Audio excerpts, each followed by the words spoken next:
Oh.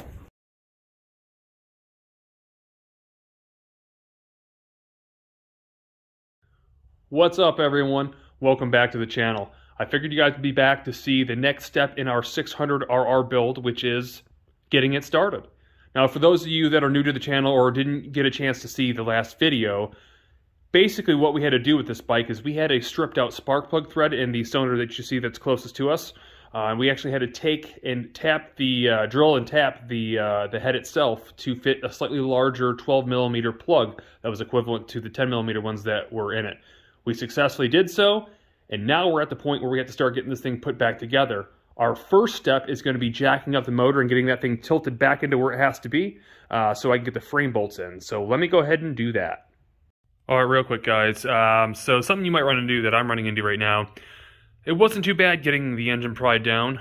Actually, it was fairly easy, but getting it back isn't the easiest. And the reason why, you can kind of see right there, the motor's touching the frame just barely. So it's one of those situations, kind of like when you have, like I said before, a lighter bike and you're trying to pick it up from the front. Sometimes the front end wants to lift off the ground. Well, that's kind of what we're dealing with right now. So I'm going to have to find a pry point. Just, again, be careful when you do this. You shouldn't have too much of a problem, but just be careful you don't break anything when you're prying it. So let me figure out where that is and I'll let you know. All right, so I finally got it. Didn't take long. I just had to put a little WD-40 between those two parts right there, and it slid right up. That said, the first bolt we're going to put on is obviously backwards order of what we did. We want to put on the lowest bolt here, or the mid bolt, I should say. Now that's actually your swing arm bolt too, so you're going to have a little bit of work. Basically getting it to slide, and you'll have to line it up a little bit, kind of wiggle it around, and then I just used an impact to kind of spin it in as I slowly tapped it with a rubber mallet. Went right in without a problem. I actually went ahead and put some WD-40 on it as well, just because, well, better safe than sorry. So you're going to see it gets to this point, it's going to stop. You don't want to hammer it. You want to slowly start turning it because it's going to basically thread itself into the other side. So I'm going to put that one in. I'm going to put the top one in. Frame sliders back on because I don't have any other bolts. I have to use a longer bolt with a frame slider, so they stay for now. And then we're going to start putting this thing back together. All right, guys, so there it is. It's all back in. Before we forget, I want to make sure that I put that last coil back in. I didn't do that in the last video. And then I'm going to start putting the airbox in, as you see right here. It needs to be reassembled. And we're going to move from there. So let me get that stuff together. All right, so first step of putting the airbox back in is to put our rubber sheathing in. Remember, on the last video I told you, make sure you put that back in because you'll have a huge performance loss when your bike starts to get heat soaked. So we got to get this in. Over top of that, we'll put our AIS system in and get the bottom of the box in. All right, so our heat barrier's back in. Our AIS system is back in. Now it's time to set in the lower. Keep in mind when you're putting this back in, these things have to go down inside your pilot holes in your frame here. Not very fun to get in, but we'll get them in. And then obviously we have the 6 or 8 bolts in the bottom here that hold the velocity stacks in that we will put in. So let me do that. I'll show you what it looks like. All right, so stacks are in, screws are holding it in. The 2 outer vacuum lines, or whatever they're called, air lines are connected, and it's all solid bolted in. We're now going to take our air filter, slide it in. I'll put these 3 screws in, and then we'll get this thing flipped over to continue getting bolted in. All right, so our airbox lid is now back on. I've got 8 screws to secure that in place, and then we're going to move forward and start doing some of this wiring. All right, so now that the airbox is fully secured, it's time to bolt in some of our wiring, or I should say plug-in. You remember here, we have a few different things. We have our injector connectors. So we got obviously 4 of those down there. We're going to run this harness all the way down here, back to its front. Same thing over here to the horn. And then, don't get too excited, but we're going to try to start this thing. All right, so before I get ahead of myself, we do have some more things to do before we can get this thing started. Obviously all the wiring's done except for the couple harnesses here, which actually go to the front fairing, the lights and all that. Not a big deal. But our next part is going to be putting on the fuel tank. Keep in mind, in the first video you noticed that whoever put it on last had 2 washers on one side as far as crush washers. That's not how it goes. I did just take the tank and drain it out. You probably can't see, but there you go. It's disgusting inside the tank. So I emptied that out. I'm going to go get some fresh gas. But for now, let me go ahead and get this tank on here, get the fuel line bolted in, and connect the fuel pump. And we'll move from there. All right, so just for reference, we have the fuel line hooked up. Again, a crush washer on each side of the actual line itself. We have the fuel pump connected. I just got to shove down the overflow tubes and get this thing set on top of it. All right, so we got it in. It's a little bit tricky. You gotta kind of wrestle with it to get it back in, but you're gonna wanna get the back end down in here first and then kind of wiggle your way down here. There is an indentation on the intake where you need to run the fuel line in between so it won't get pinched so you're getting fuel. But now it's time to put our 4 bolts in. So we have 2, one on this side here, one on the other side, and then one here and one on the other side. I'm gonna throw those in real quick and this fuel tank will be done. Okay, so the fuel tank's all on, bolted in, ready to go. Next step is putting on the exhaust. One thing to note too, the 0304 models, they don't have all the emissions, so they don't have like the big muffler box underneath with the O2 plug. It does look like it has 2 small cats. Not a big deal, but so that's kind of cool. I guess it's almost like a performance exhaust right from the factory. Not having that big old muffler in the center of it. So let's go ahead and throw these things on real quick. I am not going to attach the back side of it because we actually have to rewrap the muffler tubing that is going up to the pipe. If you look at it, well, it doesn't look so hot. So we're going to change that to a nice black fiberglass wrap. But let me go ahead and bolt these the head pipes on and we'll move from there. All right, so head pipes are on. Let's go ahead and throw some fresh gas in this, connect the battery. And I think we're going to fire it up before we go ahead and tighten down the back wheel, just to be safe, and just because I want to. Oh, moment of truth. Key in, engine on, prime, prime, third prime's the charm. Probably gonna be loud. Let's see what it does. I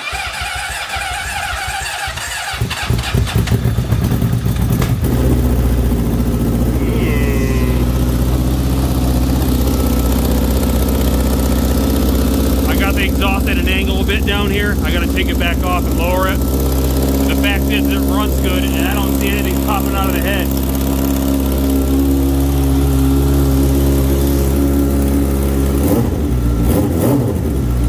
Oh yeah. Careful we don't want to rev it too much. That's running fantastic. It looks like our $50 fix fit. Alright, so this is what she looks like in the sun. Absolutely filthy. That's okay. The reason that exhaust was allowed, you can see that it's actually kind of hung up on the pan right here, the crossbar, the cross tube. This hole's actually supposed to line up with this one, so I'll just have to loosen it up and slide it back. But I'm not doing that yet because we still have to take off the whole mid-pipe and muffler. But before we take off the mid-pipe and muffler, I need to take off all the rest of the plastics. That's right, because we don't like bananas, and it's not going to stay a banana. We're going to change that. But again, I'm going to go ahead and take the rest of the body panels off real quick. Really simple. The back one's only a few bolts. That whole thing comes off. The front's just kind of hanging there right now, and the fender obviously is 4 bolts. So those will come off. Then we'll work on that exhaust. All right, guys. So to get the front fender off, it's kind of difficult. Every manufacturer does their stupid things. This is one of Honda's stupid things next to their wiring in the gas tank. You have 4 bolts to take off right here. Not a big deal like most of them. Most of them you'll just kind of pull up and slide out. Well, these little fork savers, I don't know what they are. They've got to come up and off because your fender won't get out of there. It's a very, very tight fit. And then once you get your fender up high enough, you have to push this wire out of the way and kind of slide them out. It's very tight and drags. Be aware if you're painting your bike, you're probably going to want to use paper or get it wet or something to slide that back in because you're going to ruin your paint if you don't. So let's go ahead and take the tail off. All right, so as far as getting the tail off, I already had the rear under tail off, so it's not really a big deal there. I don't see any more bolts along the bottom side of it here, but what I do see is 2 here, obviously here and here. And there's supposed to be some, I thought, down here, but I don't see any. So I think we just got 2 to take out right now, and then we're going to have to cut the wiring that connects to the lights, which doesn't really matter because you can see the nest back there. So let's go ahead and cut that wire, take those bolts out, and pull this thing off. All right, so the upper half of the tail is off. I got to be honest with you, though. It's not easy to do. As another body panel just sucks to get off. You got to take the bottom out and just pry it around all this. So, you know, if again, those of you that are maybe painting your bike or doing this to paint, be aware that it's going to be not fun to get it back on. I found a couple other things. One of them being a stink bug. Yeah. Anyhow, this. I don't know if it's for LED or what it is. So I think what I'm going to have to do, I can see all the wiring going to it, so there's no brainer there. Except I don't see what it's going to. I just don't seem to understand that. Is this supposed to go to the LED tail? I wouldn't think it would. Whatever. Then we have all the mess of wiring back here, and I can see the transistors or whatever they are to make them blink slower there. But that shouldn't have anything to do with this box. So we'll check that out here later. Just for now, I just want to get this tail off here, the undertail. And I think that's it for the body next to the rear hugger, which I'm not even going to mess with. I think it's probably going to be fine. I may paint it. I don't know. We'll see. All right, so the undertail is off now. What we're going to be doing now is taking off the exhaust. So we got a, if you can see there, a clamp here to take off. I believe there's something lower holding it out. I don't know for sure. Could be wrong on that. Right now, the front header pipe's holding it up, but I think once we take that pipe off, and then we take off this right here, that should all come off. We'll pull this thing off, we'll go rewrap it. And actually, I think before we even get to wrapping that, I'm gonna rinse this thing off because it's disgusting. Hey, another buddy. Anyhow, let's go ahead and do that. Actually, before I forget, we need to tighten that wheel up. Let me tighten that up again. Opposite of what we did before, you're gonna pull these counterclockwise out until the marks on each side of them, which you can't see right now, there's little marks on the top of them, are equal on both sides. You can kind of see them there. Making sure your wheel's straight. We want to make sure that we have a fairly tight resistance on it, maybe 1/2 inch of play when you're not sitting on it. And we'll tighten up the main bolt. All right, so I went ahead and loosened this clamp right here. Really didn't do anything. Didn't come loose or anything, so I went ahead and took out the other bolt. The whole thing fell. I'm going to try to take it out in one piece. Whether that works or not, it's not. Well, there's that piece. So we'll set the muffler down. Actually got some weight to it. Doesn't feel too cheap. All right, there is the mid pipe. See, it doesn't look very good, so we're going to try to clean that up, make it look a little bit better. Just before we get into that, I need to rinse it off. I'll be right back. All right, so I've unwrapped the pipe. It was at one point chrome plated, I can see that, but you know, when you heat wrap it like this, it kind of destroys your whatever kind of plating you have on it. So it doesn't matter, we're wrapping it anyhow. I haven't unwrapped the muffler. I don't think I'm going to, because actually the wrap on the muffler looks good and tight, and my band clamps, which I think that's what these things are called, the band clamps that I ordered with my kit aren't big enough to get around that. So I don't want to chance that and not be able to get it back on, so I'm not really too concerned about that part. I don't know what kind of exhaust it is. It's the only downside to not unwrapping it. I don't know whether it has a badge or not. It looks like maybe a Jardine or something, but I can't find anything online with a matching snout like it has that's coming out the back, so it doesn't really matter. Performance exhaust, I care less. But it is time to wrap that thing, so I'm going to get into it. Alright, so if you haven't done this before, there's really not a whole lot to it. I do suggest wearing gloves when you use this, because this is fiberglass. Unfortunately, I'm out of them. That's the reason you can kind of see my hands are tore up. Anyhow, these are our band clamps, and these are what I was explaining to you. They're not quite big enough to get all the way around that muffler, so I don't want to chance it. I'm not going to wrap that. Moving forward, though, to the pipe, it's pretty straightforward. You're going to pull a little section off like this. You're going to start from the end right here. Some people band clamp it first. It makes it a little bit easier. I'm going to go ahead and get a couple wraps on it, just like so. I'm sorry, I'm not focusing on the camera here. I'll get a couple wraps on it, just like so. Then I'll get my band clamp on, and then I'll start wrapping it all the way down. So, kind of boring to do that and show you on the camera because there's not really much to it. It's kind of basic, but I'll show you what it looks like when it's all done. All right, guys, so here is our finished wrapped pipe. It came out okay. It's not perfect, but I'm happy with it. I got it nice and tight. The key, obviously, when you're going through is tightening it and squeezing it with your hands to make sure it stays smooth. A couple tips, though, that will help prevent like little things like this right here. One is if you get a more narrow type tape, so rather than like a 2-inch like this is, if you go with a 1-inch tape, you can get really, really tight lines around these things. Helps a lot when you have a really bendy pipe like this.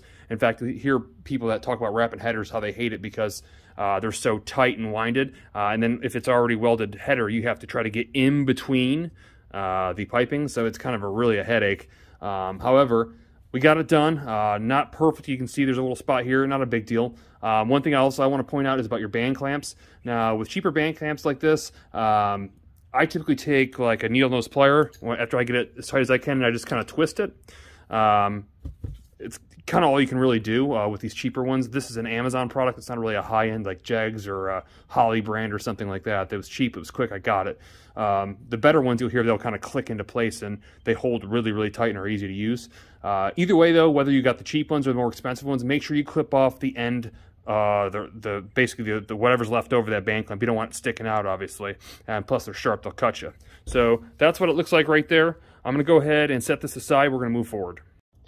All right, so it has a power outlet on the front for phone, and they had wires just run everywhere. So I went ahead and streamlined the wires and run it with all the rest of the wiring like it should be.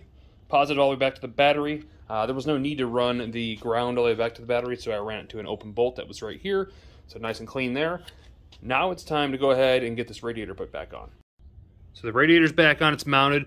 We got all the tubes and everything connected on it. The only other thing that I have to do is have a good time running this foolish wire back to where it goes. So I'm gonna get that connected real quick and we'll move forward. All right, so the wires ran, we're good there. Now it's time to put our mid pipe back in our exhaust.